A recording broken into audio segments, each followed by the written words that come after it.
कि कटतावे रात तो हर दारू नमकीन पा कि मरतार राजा जी हो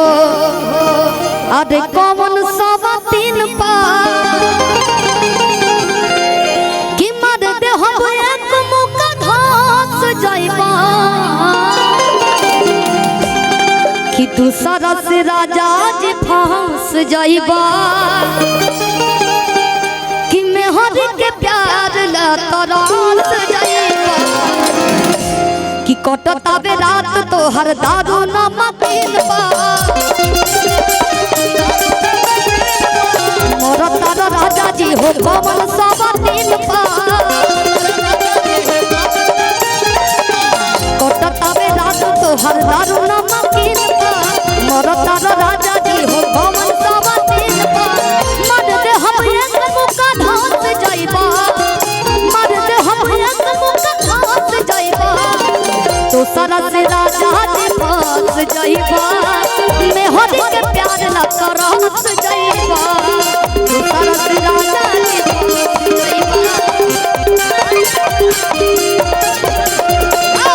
सारा से राजा जी फंस जाइबा पूरा टीम के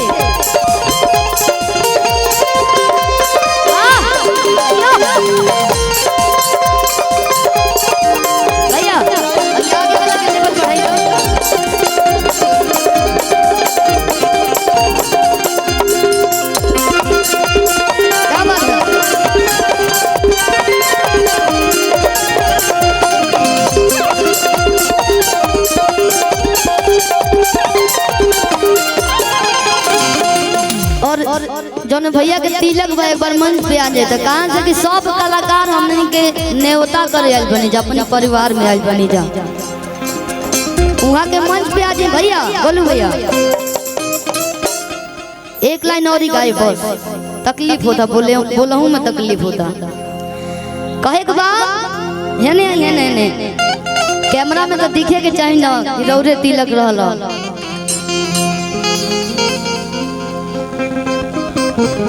हमनी के शादी में तो ना पाओल जी लेकिन तिलक में रउआ के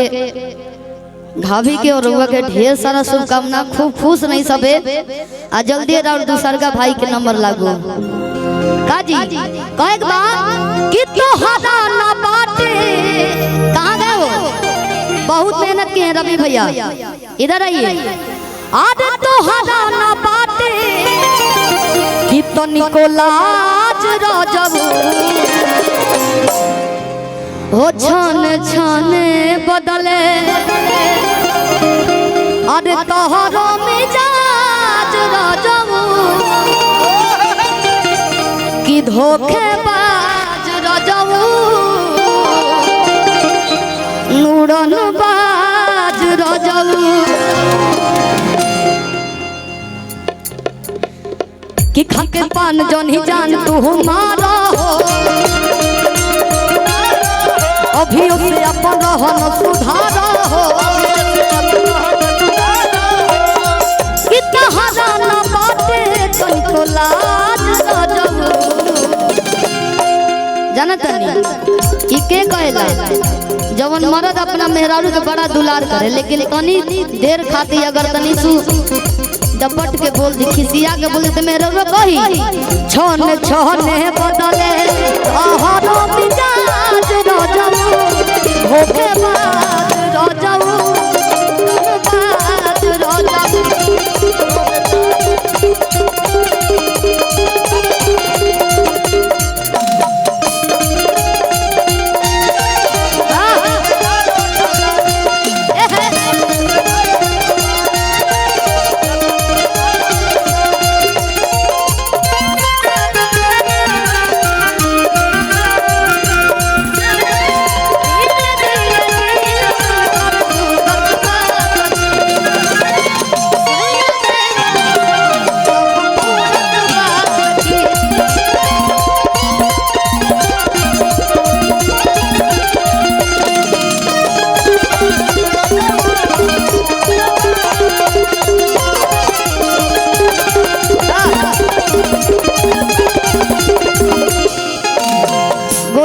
तनी जम के बजा दी सब एक लाइन और गावे का बहुत बहुत पुरस्कार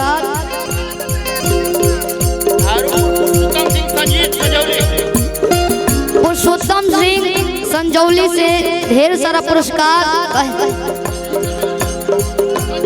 संजीत संजौली भैया के तरफ से ढेर सारा पुरस्कार कहे घर भर के पूरा जीमा हमरे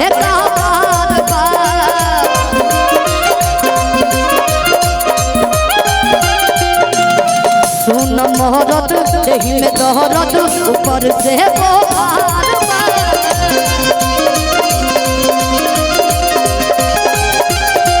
तोहर छूटत नहीं के साथे नव टंकी राजा जी पूरा गाँव